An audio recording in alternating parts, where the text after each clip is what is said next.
Welcome again mga busing ko. So pabaon kami ngayon 21 days mga busing, 21 days yan. So hindi pa siya nakabuka. So pabaonan ko lang muna kasi palaging umuulan dito. So bali 8 days na hindi kami nakapag-spray, kaya isprayhan namin ngayon mga busing ko.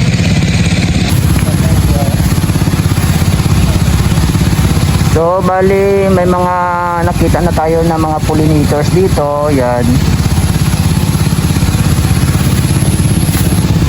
So mga 2 days na lang buka na ito lahat, yung mga bulaklak natin. So maganda naman ang resulta ng pagpabulaklak natin. Labas loob naman ang kanyang bulaklak.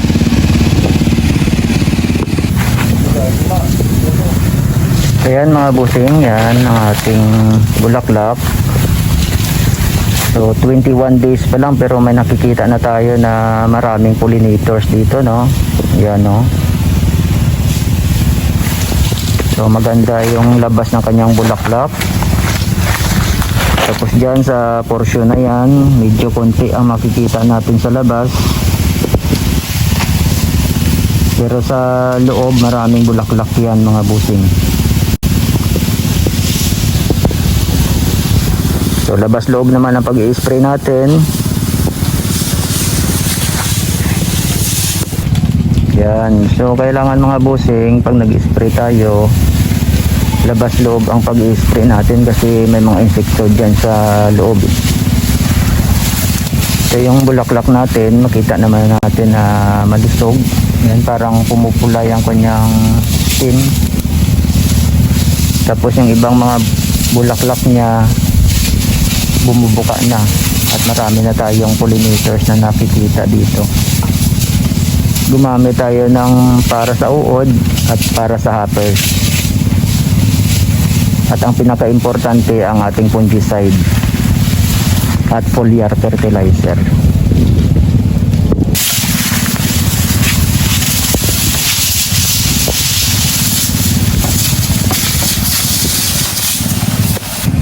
Kung napapanood nyo mga busing yung huli naming pag-spray dito noong 13 days siya, itong bulaklak ang pinapakita ko sa inyo noon na medyo may damage na, no?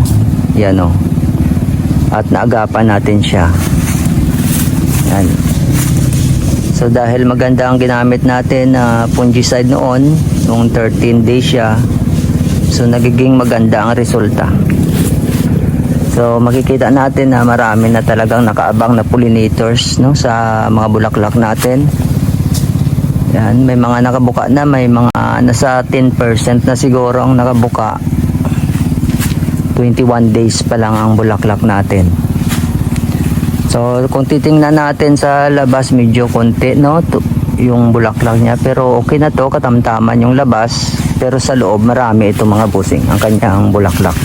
So kahit itong mga maliliit na mga sanga niya, may bulaklak siya dito. Ayan pa, oh. Ayan.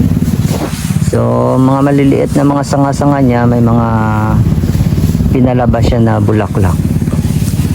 Ayan, oh. Maraming bulaklak mga busing sa loob.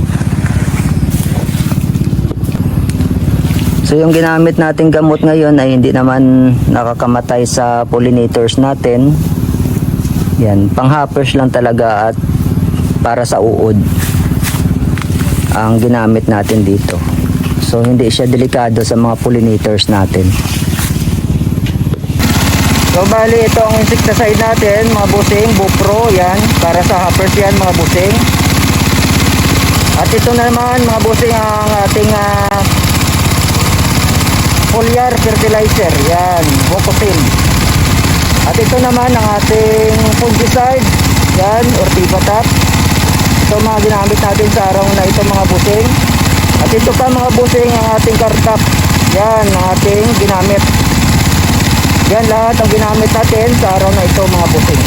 At isa pa mga busing, ang pagpapakita namin sa mga ginagawa namin dito ay pagbabahagi lamang at hindi kami nagtuturo sa inyo dahil alam namin na mayroon naman kayong mga sariling protocol. Ito ay pagbabahagi lamang at para na ring makakatulong na naman sa iba na mga baguhan pa. So abang-abang lang kayo mga bossing pagka siguro mga after 9 days mag-spray ulit kami dito. Yan. So ganyan lang kami mag-spray, labas loob. Ito kasi ang pinaka-importante na pag-spray bago siya bumuka ang bulaklak.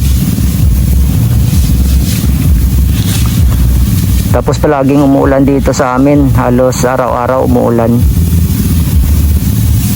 So sana hindi tayo uulanin pagka edad niya ng mga 29 days siguro. Dapat walang ulan. So ganyan lang, dapat pag nag-spray tayo na ganito ang edad niya, lahat matatamaan para matreat siya ng natin ng fungicide. Itong pinaka-importante, ang fungicide natin. Kailangan na malakas na fungicide pag ganitong edad. Yan, siguraduhin ito na pag-spray mga bossing. Dapat lahat-lahat ng mga bulaklak matatamaan talaga. Sa ngayon, wala tayong problema sa hoppers, napakakunti ng kanilang presensya dito. Napakakunti talaga. Yung binabantayan lang talaga natin dito yung fungus. Palaging umulan kasi dito sa amin So ganyan lang mga bossing ang ginagawa namin. So pagpapatuloy lang namin ito. So salamat sa panonood. Hanggang sa muling video, sana makapanood kayo ulit.